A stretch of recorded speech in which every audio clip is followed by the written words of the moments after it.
Baik, Assalamualaikum warahmatullahi wabarakatuh.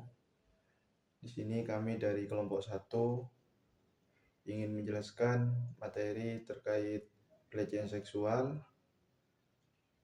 Saya Di Purwanto dengan NIM 305. Saya Ahmad Zinal Gufron dengan NIM 338. Baik, di sini saya akan menjelaskan definisi pelecehan seksual. Mana apa sih itu pelecehan seksual?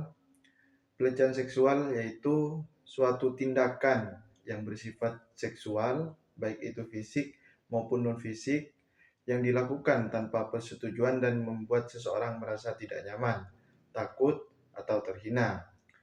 Contoh kayak sentuhan yang tidak diinginkan ataupun komentar berbau seksual yang melalui kata-kata maupun tindakan. Pelecehan seksual di sini merupakan suatu pelanggaran HAM yang mana telah diatur dalam Undang-Undang Nomor 35 Tahun 2014. Di antaranya ada hak atas kebebasan yang mana di setiap individu itu berhak atas kebebasan dan keamanan pribadi, termasuk kebebasan dari rasa takut dan ancaman. Dan yang kedua, hak atas martabat. Pelecehan seksual merendahkan martabat seseorang dan melanggar haknya untuk diperlakukan dengan hormat. Dan yang ketiga itu hak atas kesetaraan, yang mana semua orang itu memiliki hak yang sama tanpa memandang jenis kelamin, orientasi seksual, maupun identitas gender. Di sini ada 3 dampak pelecehan seksual. Yang pertama yaitu dampak psikologis, yang mana seseorang akan merasakan trauma maupun depresi. Dan yang kedua, dampak sosial yang dapat menurunkan kualitas hidup. Dan yang ketiga yaitu dampak fisik, seperti cedera fisik akibat kekerasan seksual tersebut. Adapun undang-undang yang mengatur tentang korban pelecehan seksual yaitu Undang-Undang Nomor 35 Tahun 2014 tentang perlindungan anak.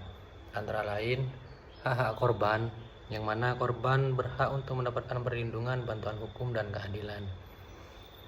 Supaya tidak terjadi perbuatan pelecehan seksual, maka edukasi sejak dini menciptakan lingkungan yang aman dan inklusif, serta berani melaporkan jika melihat atau mengalami pelecehan dengan cara mencari dukungan dari orang terdekat, seperti orang tua maupun kerabat, dan laporkan kejadian tersebut kepada pihak berwajib.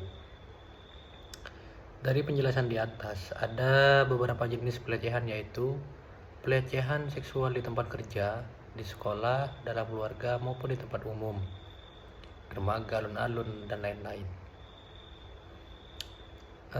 Adapun dasar hukum yang mengatur tentang tindakan pelecehan seksual antara lain Undang-Undang Nomor 35 Tahun 2014 tentang perlindungan anak, Undang-Undang Nomor 12 Tahun 2022 tentang tindak pidana kekerasan seksual, yang secara khusus berbagai bentuk kekerasan dan pelecehan seksual serta memberikan perlindungan bagi korban dan sanksi bagi pelaku. Kitab Undang-Undang Hukum Pidana atau KUHP pasal 281 hingga 294 KUHP tentang kesusilaan dan tindakan asusila. Kemudian Undang-Undang Nomor 23 Tahun 2004 tentang penghapusan kekerasan dalam rumah tangga atau yang disingkat dengan UU KDRT.